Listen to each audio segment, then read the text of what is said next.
All right, guys, what's up? It's your boy Tito with Blazing Sports. We are here live again, guys. Just make sure everything is correct. Give me a second. We're gonna get into the fight, guys. This is the live event after the ride home. Basically, I had time to think about it. Try to analyze the fight in my head as much as possible. We're gonna get into it. So let me get back over here. Tito was Blazing Sports. Remember, take time to subscribe and like and share. What do you guys think? For some of you guys that don't catch this live and you get a chance to catch this part right here, what do you think about the fight? Did it live up to the hype? Did it not live up to it? Was it what you expected? There was an injury that Rigondeaux said he suffered in the second round. Did you see it? Did you see signs of it? Would you want to see a rematch? I'm trying to come up with everything that I at least heard from either people that was in the chat or from wherever about the fight. You know, this fight had a lot of hype in it. You know, a lot of us put a lot of time in this, doing a lot of videos. I did 4 or 5 videos about this fight. You know, it was Lomachenko, the Matrix, you know, versus Rigondeaux, who is moving up in 2 weight classes to challenge Lomachenko for his title. I guess the sad thing about this fight is that Rigondeaux lost his title for 122 pounds by challenging somebody 2 weight classes above. So I do feel a little bad for him, you know. But overall, guys, let's just get into it. Let's just talk about the fight. Let's just see what's going on. Oh, Red Sox fan, hello, my friend, man. You know, our Red Sox fan asked me in his chat. He said, you know, who do you think gonna win? And you know, guys, we got a call. Hold on, real quick. Yo, what up? You live on the air with T-Dub. What's blazing in sports? What's going on, my friend? Just called in response to you asking what I thought about the fight. So, go ahead. He was definitely out class, but he did get hurt. If you go back and you look at it, he definitely, his hand, every time he went into the clinch, he was holding with his right hand and he had the left hand up in the air, holding it, trying to avoid it being touched. He definitely did get hurt. All right, so see, with a lot of people right now, when a lot of people hear about this, you know, they're gonna say, you know, oh, he's making excuses, oh, he didn't get hurt, or even if he did get hurt, Rigondeaux, not Rigondeaux, but Lomachenko was basically just outskilling him. Now, I didn't see it when it happened, but do you kind of remember any part where you actually maybe saw either when he got hurt or when did you first recognize that he suffered an injury? Like, when did you, like, do you know, remember what round or what triggered it for you? I don't know exactly when he got hurt. I didn't see when it happened, but it appears that when I started seeing him clinch, I think probably around I probably noticed the clinching a lot around the 3rd or 4th round, and that he didn't want that left hand touched. I didn't know it was hurt, but I kept saying, what's going on? And when he said it, then that's when I put it together, and that's what really happened. I don't know if that really happened as early as the 2nd round, the way he said it, but I do know he definitely was hurt. But at the end of the day, I think he was clearly outclassed. All right, so and I would say from the guys, once again, guys, we got Bob on the phone. I would say the first round seemed like a fill-out round, guys. It didn't really seem like anybody, you know, was trying to go crazy. It seemed like Lomachenko was trying to fill him out, but yet showing respect. Rigondeaux was trying to fill him out, but yet showing respect. The first round is a toss-up round. You know, if you gave that to Lomachenko, you probably had to fight a clean sweep. If you gave it for Rigondeaux, it's probably the only round you gave Rigondeaux. Now, I would say in the 2nd round, I did see Rigondeaux holding a lot. Now, I didn't know he was holding because he didn't know how to deal with an inside game versus Lomachenko, because Lomachenko's hands get very busy. Or, you know, could it go back to what you said? Maybe you saw him holding with his right hand, but he had his left hand kind of out. But to touch on what you ended with, you did say that even though you thought he actually suffered an injury, you said that you think he was outclassed by Lomachenko. Is that right? I think he was outclassed. If anybody else, he would have been able to compensate, even with losing with the left hand. He would have been able to do something. He quit at the end of the day because he knew he couldn't catch up. You know, that's a good point. That's a real good point you made. You said that. You said, yeah, he may have suffered an injury. I'm not sure if it's broken. It could be sprained. We don't know the details of the injury, if it happened. But we do know in that 6th round, I think he got a point taken away from him, which means that he will have to stop Lomachenko to get a victory.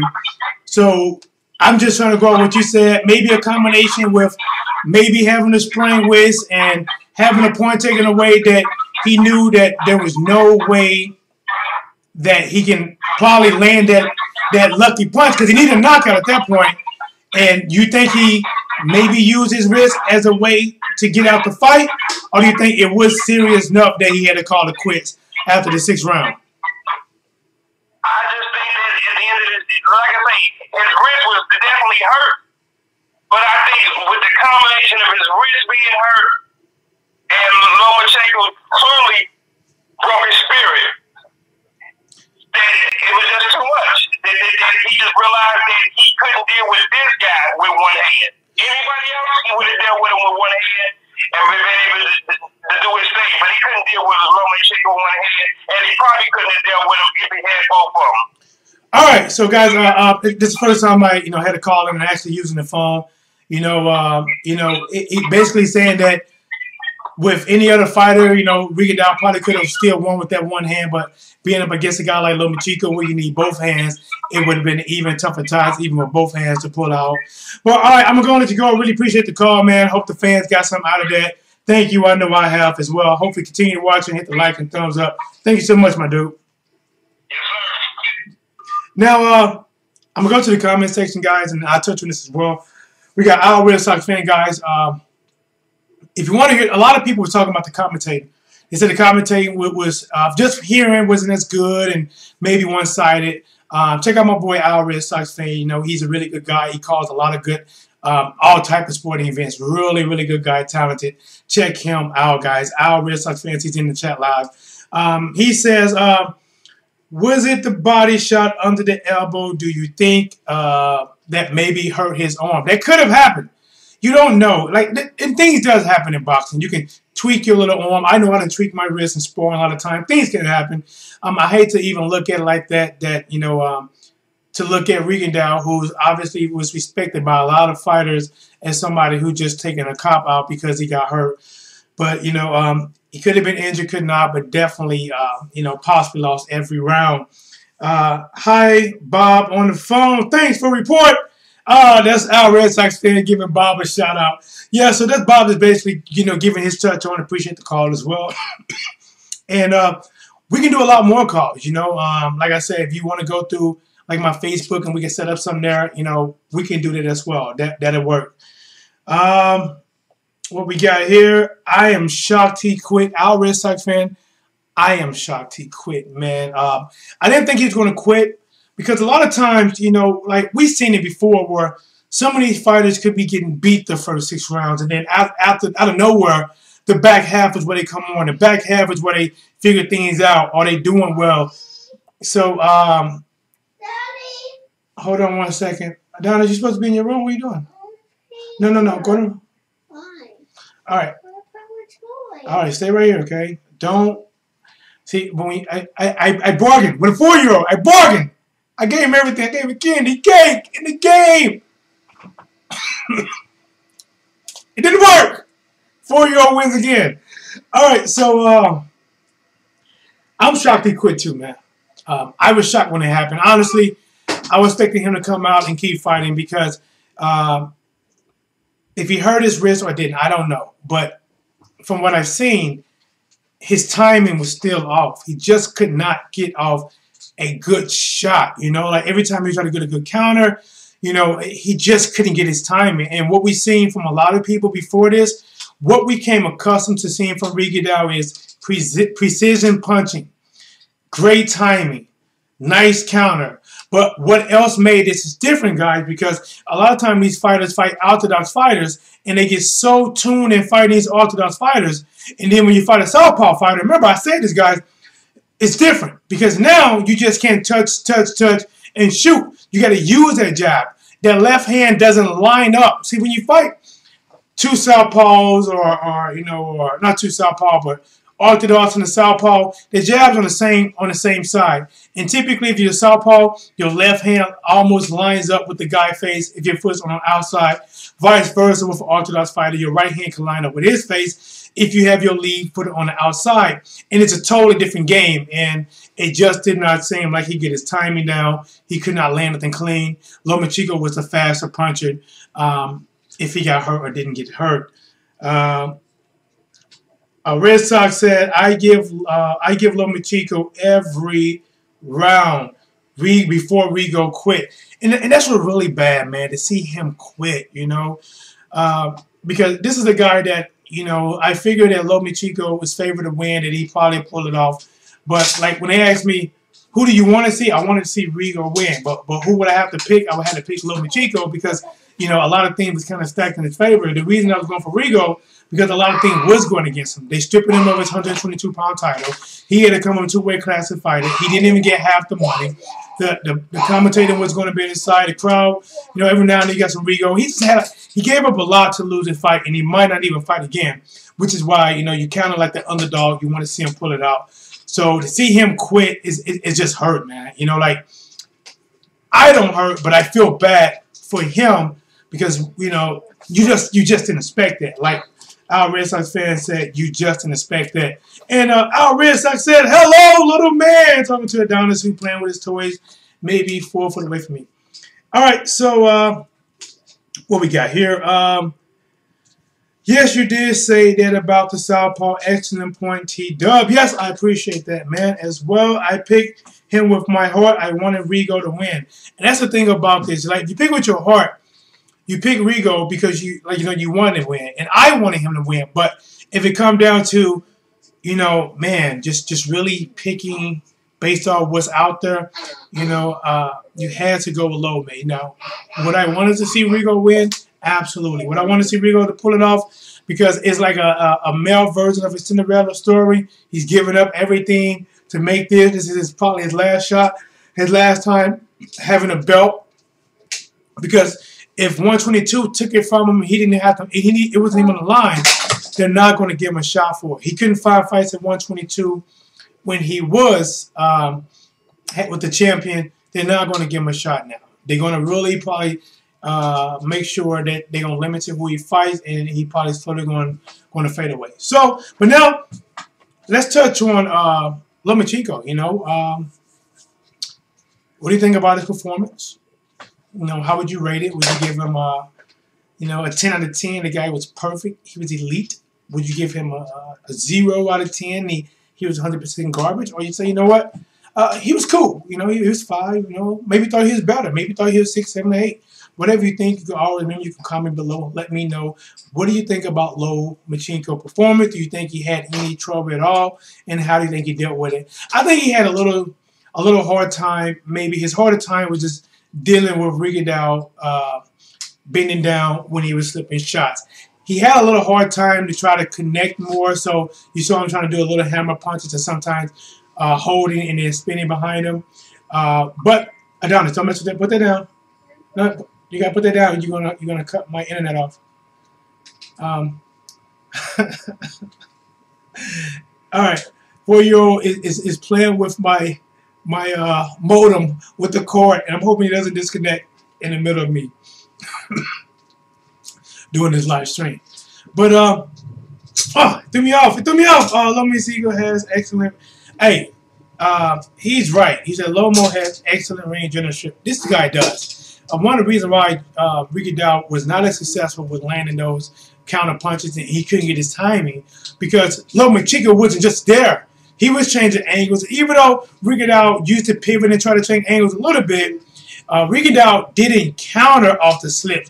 he would either slip, stay, spin. He just didn't counter. If it a slip, came back with something, or just stepped away and moved out together, he may have been a little bit more successful. And he couldn't get his timing because Lomachenko just wasn't there for him to time. Rigo has never faced nobody like a Lomachenko. And for him to face this guy and move up in weight at 130 pounds, and the weight maybe has something to do with maybe slowing him down a little bit, you know, help with his timing. You got Lomachenko, who is faster, in and out, great ring generalship, doing his thing. And you have Rigondeaux, who's having trouble timing him and possibly injure his left hand, which actually is his strongest hand, to where he knocked people out, even cracked jaws. So since that's his stronger hand is out, he pretty much stuck with his jab hand. And like I said, so southpaw fighters face orthodox fighters, they don't really use their jab a lot, guys. But there was counter opportunities there for Rigo. He just didn't let his hands go. Exactly. It was a point in the fight where I'm like, man, Rigo, you gotta let your hand go, man. You just, like, before he quit, I'm like, you know what? He gotta sell out. He has to sell out, at least to try to at least say I gave it my all. He didn't come with a plan B. And when you're dealing with these guys, and you know, when they first stepped in the ring for the first round, I'm like, man, this is 4 Olympic gold medals with 2 guys in the ring right now. This is high-level technicians competition. And the fill-out round, first round, you really didn't know what was going to happen. But with about 1 minute or 50 seconds left in the second round, Lomachenko turned it up. He didn't get tired. He pursued a lot more. Al, Red Sox fan, where would you... Oh, you know what? Before I get to that, Al, with this victory, after he won, we get to the post-fight interview. Let's talk about that. It's like they immediately bumped Lomachenko up to now #1 pound for pound. Do you think it's deserving to put him at #1 pound for pound over all the other fighters? Don't get me wrong, he is talented. And if he keep fighting like this, he is going to deserve the #1 spot. But he has to keep fighting, keep putting that work in. But to be honest, I just can't still see him topping Terence Crawford. Even though I know Lomay, you know, moved up to 135. I believe Terence Crawford started at 130, won title at 135, and clearly cleaned out the 140-pound division. And now he's challenging for a title at 147 with the winner of Jeff Horn and whoever the guy that Jeff Horn fight, because I have no idea. But, you know, honestly, if they make him #1 now, if he never loses, they would keep him for #1. It doesn't matter who he fight for his extent of his career. So Alfred Southford has him top 5. I can see that. I can see him being. I can't see him. I just can't see him topping Crawford. Yes, he's top 5. He might be. I don't know. He may be 5, but he's up there, man. His skill level is in time. If he fight at this level, he's going to command the #1 spot. But he still has to fight the fights to be put there. It's hard to say, you know, like I said, I'm just using Terence Crawford. He got 30-some wins, no losses, went from 130. They said he couldn't go to 135. He did it and won title. They said he couldn't go to 140. He'd be too small. He did it and cleared out the division. They said now at 147 he's going to be too small. And he said, I want all the top champions. You know, and so if this is what Terence Crawford did, and now Lomachenko has topped him, is there anything that Terence Crawford can do in his career going forward to ever give him the edge? I don't know. But Errol Spence Jr. is one of them guys that he's not going to be just given that spot. I'm going off Al Red Sox fan says he loves Spence. Errol Spence Jr. is one of them guys. They're just not going to give him that spot. He's going to have to earn it the hard way. He's going to have to actually fight and earn it to move up each and every slot. He's another guy that has a lot of talent, and he's a big threat in 147. And I do see if he clears out 147, I can see him moving to 154. Because right now, he's sparred with those guys, and he's giving all them guys at 154 who he sparred with. Example, the Charlo brothers, I heard he can give them hell. But guys, it's your boy Tito with Plays in the Sport. I want to touch on this. Appreciate you guys watching. Hit the like button, hit the thumbs up, hit the share button. Since it is 11:25 here, and I got a little guy that should be way past sleep that's not asleep. Let me tuck him in. Guys, may do a video tomorrow. If not, always tune in, subscribe. Hit the bell. Hit the notification bell so whenever I go live, you will get a ding-ding on your phone. You can catch me. Tito, what's Plays in the Sports? Yes, Spence would have to earn it, and that is why he would be and is a fan favorite. Exactly. Guys, thank you for watching. Our Red Sox fan, always thank you. Check him out, guys. Type it in, Our Red Sox fan. This guy does excellent commentating. He breaks down baseball, football, war games. I mean, he's very talented. Check him out. Tito, what's Plays in the Sports? And we're out.